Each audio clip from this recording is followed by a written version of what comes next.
एक बार एक भिखारी अपने जीवन से परेशान हो चुका था, क्योंकि उसे अपने जीवन को चलाने के लिए भीख मांगना पड़ता था। उसे हर एक चीज़ के लिए भीख मांगना पड़ता था। इसी बात को लेकर वह दुखी रहता और दिन भर यही सोचता कि उसके जीवन में बदलाव कैसे आएगा। यह सोचकर वह निराश हो जाता।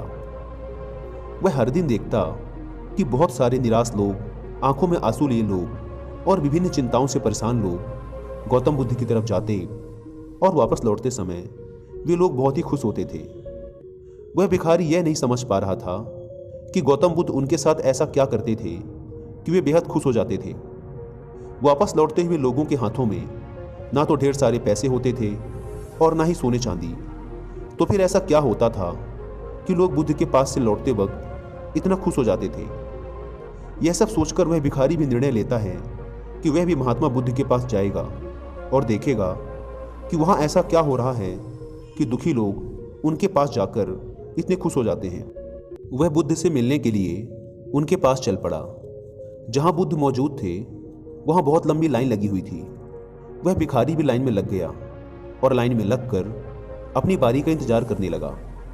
देखते ही देखते उसकी बारी आई और उसने बुद्ध से कहा, बुद्ध, मैं बहुत ही गरीब हूँ, मेरे पास कुछ भी नहीं है। मुझे अपना जीवन जीने के लिए भी दूसरों से भीख मांगनी पड़ती है।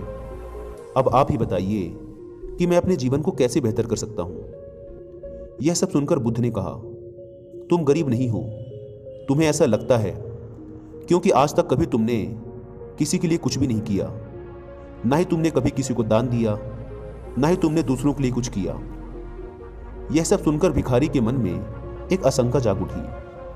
अपनी आशंका को दूर करने के लिए भिखारी ने पूछा, मैं तो एक भिखारी हूँ, मैं लोगों को दान कैसे दे सकता हूँ और कैसे लोगों की सहायता कर सकता हूँ। मुझे तो खुद अपना जीवन चलाने के लिए दूसरों से मांगना पड़ता है।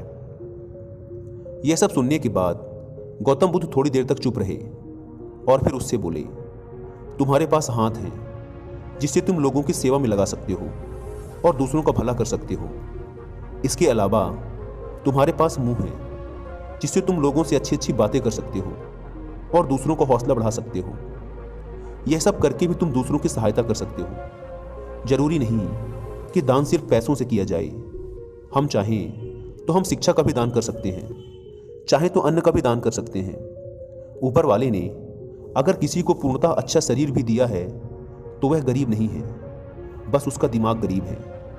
उसे इस विचार से हटकर दूसरों की सेवा में लगना चाहिए। बुद्ध की यह बातें सुनने के बाद वह भिखारी बहुत ही ज़्यादा खुश हो गया और अब उसका मन संतुष्ट था। उसने वहीं बुद्ध के ही सामने निर्णय लिया कि आज के बाद वह भीख मांगना छोड़ देगा और कुछ न कुछ अच्छा काम करेगा।